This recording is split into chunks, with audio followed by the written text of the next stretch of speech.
पीले दांत वाली बहू। रंजना कभी ब्रश नहीं करती थी।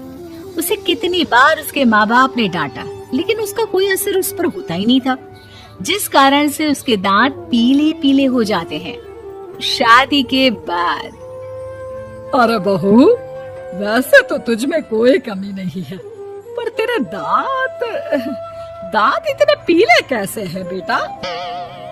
कैसे मतलब? कोई सर्जरी थोड़ी ना कराई है।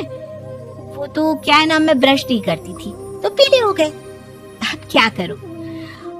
आप कहें तो लाल करवा लूं या फिर काले? यार ये क्या है, क्यों माँ से लड़ रही हो? लड़ रही हूँ? अरे मैं लड़ रही हूँ या ये बोल रही है कि दांत पीले हैं, पीले। अरे तपस्या थोड़ी ना की है इन्हें पीले करने के लिए।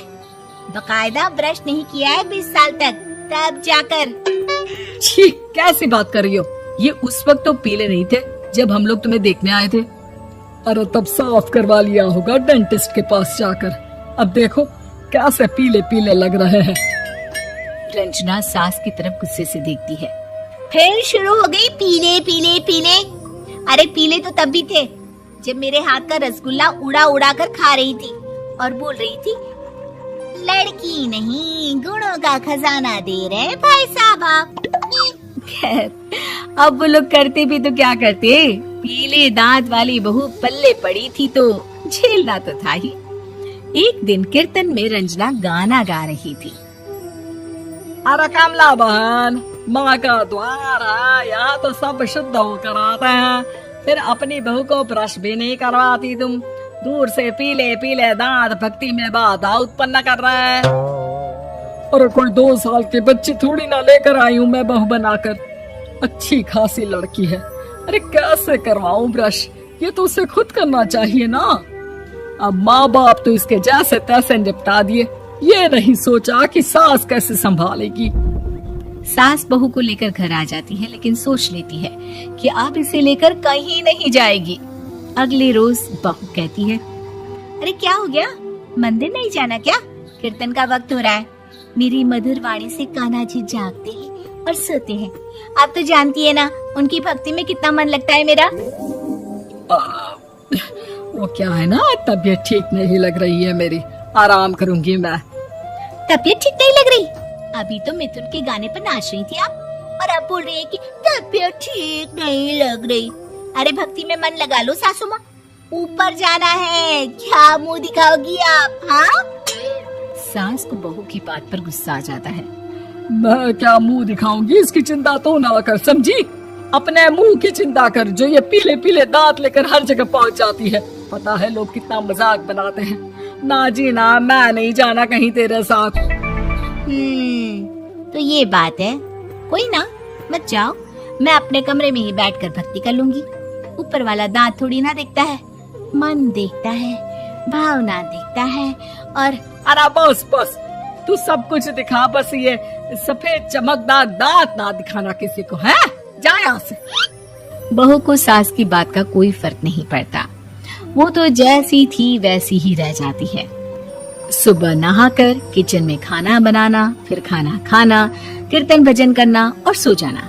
एक दिन, माँ जी मैं सहेली के घर जा रही हूँ, शाम को लेट आऊंगी। हाँ, तो जाना, मैंने कौन सा तेरी आरती करनी है घर पर बैठकर। रंजना सहेली के घर जाती है, जहाँ वो पार्टी में जाने की तैयारी कर रही होती है। अरे शिखा, कहाँ जाने की तैयारी कर रही है? मैं गलत वक्त पर आ गई क्या? अरे नहीं यार, उल्टा सही वक्त पर आई है। मैंने ये साड़ी और ज्वेलरी निकाली है यार, शाम को इनके ऑफिस की एक पार्टी में जाना है। बताना कैसा लग रहा है ये सब? नहीं यार, इस ड्रेस के साथ तो वो वाली ज्वेलरी अच्छी लगेगी। हाँ, सही बोल रही है, मैंने ध्यान ही नहीं दिया। वैसे तो हमेशा से मस्त फैशन सेंस रखती है। तो बड़ा जाती होगी ना पति के साथ पार्टी में। रंजना कुछ नहीं बोलती, बस सोचती है कि यार काश ये बात सही हो जाती, पर मैं क्यों नहीं जाती पार्टी में? क्या इन लोगों की कोई पार्टी होती नहीं होगी? रंजना घर आती है और रात में पति से सवाल करती है, एक बात बताइए, आप मुझे किसी पार्टी में क्यों नहीं ले जाते? क्या आपके यहाँ ऑफिस में पार्टी नहीं होती? पति बेचारा क्या कहता कि दांत पीले हैं तुम्हारे इसलिए। अरे कोई पार्टी होती नहीं हम लोगों के ऑफिस में, तो कहाँ से लेकर जाऊं? और मार्केट, मॉल, कहीं वीकेंड घूमना, कहीं तो। अरे यार सारे हफ्ते में एक छुट्टी मिलती है, तो सोचता हूँ कि आराम ही कर लूं। क्यों? रंजना मन मार के रह जाती है। पहले कभी सास के साथ मंदिर जाया करती थी, लेकिन वो भी सास ने ले जाना बंद कर दिया। घर बैठी बैठी रंजना बोर हो जाती है। तभी उसे आइडिया आता है और वो मायके जाने का सोचती है। सासू माँ, 2 दिनों के लिए मम्मी के घर जा रही हूँ। अच्छा ठीक है, आराम से जा। और हाँ, माँ से कुछ अच्छी आदत सीख कर आना कि कैसे शरीर के हर भाग की तरह दांतों की सफाई भी जरूरी होती है, समझी? शुरू हो गई ना आप। वो लोग आपकी तरह नहीं है कि छोटी छोटी बात का बतंगड़ बना दे। उन लोगों के लिए मैं मायने रखती हूँ, ना कि मेरे पीले पीले दांत। रंजना माँ को बिना बताए उन लोगों को सरप्राइज देती है, लेकिन जैसे ही वो दरवाजे पर पहुँचती है, अंदर देखती है कि घर वाले कहीं जा रहे होते हैं। अब माँ, काश रंजना दीदी के दांतों वाली प्रॉब्लम नहीं होती, तो वो भी हम लोगों के साथ चलती ना बुआ जी की बेटी की शादी में। हाँ बेटा, लेकिन अब उसे कौन समझाए कि उसको उसके पीले दांत नहीं दिखते, लेकिन उसके आसपास के लोगों को कितना एम्बैरेसिंग फील कराते हैं। मुझे तो कितनी बार उसके स्कूल की टीचर ने शिकायत की कि उसके साथ कोई लड़की बैठना भी नहीं चाहती, और ना ही कॉलेज में कोई उससे बात करना चाहता था। लेकिन पता नहीं क्यों उसे ये बात समझ में ही नहीं आती। कोई कमी नहीं है उस लड़की में, बस यही कि दांत पीले हैं। वो तो भला हो जीजा जी और उनकी माँ का, जो दीदी को जैसी है वैसे ही रखा हुआ है। रंजना को अपने घर वालों की बात सुनकर बहुत दुख होता है। वो सोचती है कि वो क्या करे, लेकिन फिर वो सीधा डेंटिस्ट के पास जाती है, अपने दांत चमकाती है और कसम खाती है कि वो रोज ब्रश करेगी। अरे क्या हो गया? तुम तो 2 दिनों के लिए गई थी ना, पर कोई ना, अच्छा है, चलो आ गई तो। रंजना सास के सामने आकर खड़ी हो जाती है और पूरी स्माइल करती है, उसके चमकदार दांतों को दिखाती हुई।